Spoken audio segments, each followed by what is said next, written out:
इस तरह से स्वागत हो रहा है। रिबिन रिबिन रिबिन तो तुम्हारा खुल गया।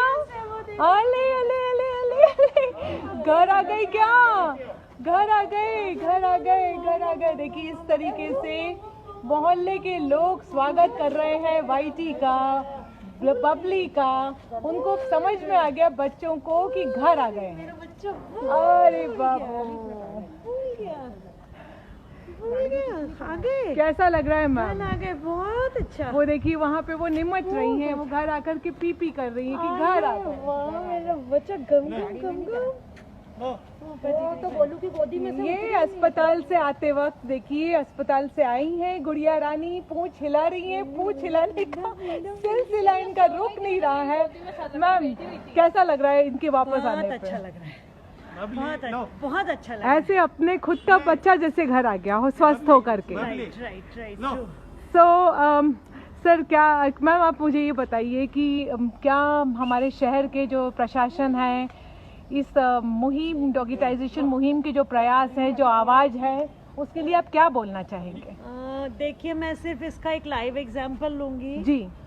वो she was suffering from tumour. Okay. अब मैं यहाँ से जब निकल रही हूँ उससे मिल रही हूँ जी। और मुझे वो ट्यूमर में दिख रहा है। हाँ। आप सोचो मुझे क्या गुजरती होगी as a human being. Yes. बाकी छोड़िए, आप थोड़ी देर के लिए पशु प्रेमी वाला कंसेप्ट निकाल दीजिए दिमाग में, फीडर का दिमाग से निकाल दीजिए। आप एक चलती फिरती आत्मा है, वो पीछे इतना ट्यूमर लेके घूम रही है। अच्छा कितने बड़े साइज का ट्यूमर था मैम?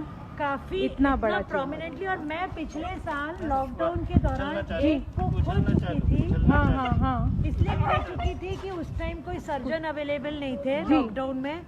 तो इस बार मैं वो चीज नहीं होने देना चाहती थी कि ये बच्ची जो है उसकी माँ है वो कि वो अपनी माँ को भी खोए और मोहल्ले की एक पुरानी डॉग खत्म हो। जी। दैट वाज मतलब बहुत तकलीफ हो रही थी उसको देख के। Initially we tried with some कुछ कोशिश हमने जीपीओ से भी करी, बट वहाँ पे यही जवाब आता है कि ट्यूमर है, कीमो लगेगा, तो अभी इसका ऑपरेशन भी कराना था, ये रह गई थी। मतलब बड़ी इनिशियली परेशानी तो मैम ये तो आपकी नज़र में थी, आपने इसका ट्यूमर देख लिया, आपको पता था कहाँ फ़ोन करना है, कैसे मदद लेनी है, किस सेंटर पे भेजना है, कैसे एनजीओ से मदद लेकर के गुहार करके इसका इलाज कराना है। और वैशाली शाह जी का काम तो पूरे इंदौर के सभी पशु प्रेमी जानते हैं कि एक तरफ बिल्कुल एक इतनी मेहनत, इतनी शिद्दत से जो वो काम कर रही हैं, तो कई लोगों को तो ये पता ही नहीं है ना कि कहाँ फोन करें, कैसे भेजें। और ये तकलीफ है तो इसका कुछ इलाज भी संभव है। हाँ संभव है। और एक्चुअली अब अल्टीमेटली घूम फिर के बात आती है कि पता कैसे लगेगा लोगों को। कैसे आप मुझे बताइए, आप एक तरीका क्या है हमारे पास? हमारे पास तरीका यही है कि प्रशासन इस लेवल की अवेयरनेस करे जी, ताकि एक आम बंदे को पता हो कि इनके अब काफी सारे ऐसे लोग होंगे जो खाना नहीं खिलाते लेकिन उसको दर्द में देखते होंगे। अब even they don't know about the thing कि ये ट्यूमर है या इसको क्या इसका ट्रीटमेंट है। तो awareness, who will do the awareness? तो कौन करेगा? अब मुझे अल्टीमेटली करेगा ये काम है किसकी, जवाबदारी किसकी है? एक बार अवेयरनेस तो करे एडमिनिस्ट्रेशन। हम यही चाह रहे हैं।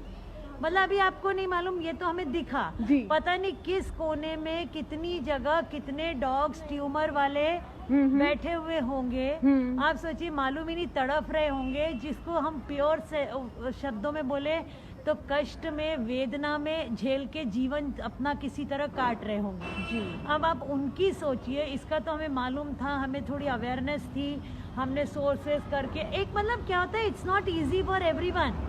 हमारे पास कोई फैसिलिटी नहीं है कि प्रशासन की तरफ से हम भेज सकें। We have to spend from our own pocket. किसी से पहले बच्चे को बोला था, उसने अपनी गाड़ी से पहुंचाया, आज कोई और लेके आया, ये सब अपने एक्सपेंसेस पे भी करना। देखिए इट्स नॉट इजी आज के जमाने में। एग्जैक्टली किसी का समय लग रहा है, किसी का पेट्रोल लग रहा है, किसी के एफर्ट्स लग रहे हैं, राइट लगती हैं। तो कहीं कुछ तो प्रशासन की तरफ से हो। एक्चुअली इंदौर में जो पॉपुलेशन है डॉग्स की, आपको बताऊं एक्सक्लूसिव कुछ हॉस्पिटल्स होने चाहिए। आप देखिएगा यहाँ गली गली में ह्यूमन बीइंग के अस्पताल खुल गए, गली गली में। आई एम नॉट, मतलब मैं इंदौर की पली बड़ी, और तो क्या इनको जरूरत नहीं? तो मैम जैसे बोलते हैं ना कि ये पत्थर दिल समाज की रचना, तो यदि हमने एनिमल्स के लिए दया भाव नहीं रखा, उनके लिए दर्द नहीं पैदा करा, तो पत्थर दिल समाज की तो वो नहीं है। 100% हम इतना स्टोन हार्टेड इंडिया बना देंगे, फिर आपको बताऊं क्या होगा। जैसे हम अभी ये देखते हैं ना, थोड़े टाइम बाद आप देखिएगा जी कि यही बंदे की स्थिति होगी और दूसरा बंदा हाँ खुश देखिए कितनी खुश हो रही है वो, इलाज करा के घर आकर के उसको पता चल गया कि शी इज बैक होम। सो ये जो बात हम बार बार समझा रहे हैं कि प्रशासन को आगे आना पड़ेगा, और स्मार्ट सिटी जब ही कहलाएगी। स्मार्ट सिटी कब कहलाएगी मैम, है ना? नहीं देखिए, मैं आपको अगर फ्रैंकली मुझे आप अलाउ करें थोड़े से स्पष्ट शब्दों की बात बोलिए। तो सिर्फ स्वच्छता कर लेने से नहीं, यहाँ पे आपको अपने दिल में भी वो चीज रखनी पड़ेगी। दया करुणा भाव से भी शहर की पहचान में बहुत अहम कंट्रीब्यूशन हो सकता है। आप बनाइए ना, आप कंपैशनेट करिए, हाँ कंपैशनेट हो जाएगी दुनिया। देखिए सब कुछ हो सकता है, मुझे तो कुछ भी इम्पॉसिबल नहीं लगता। क्योंकि मुझे जब तक अवेयरनेस नहीं थी, मेरे अंदर भाव तो था। आओ वाईटी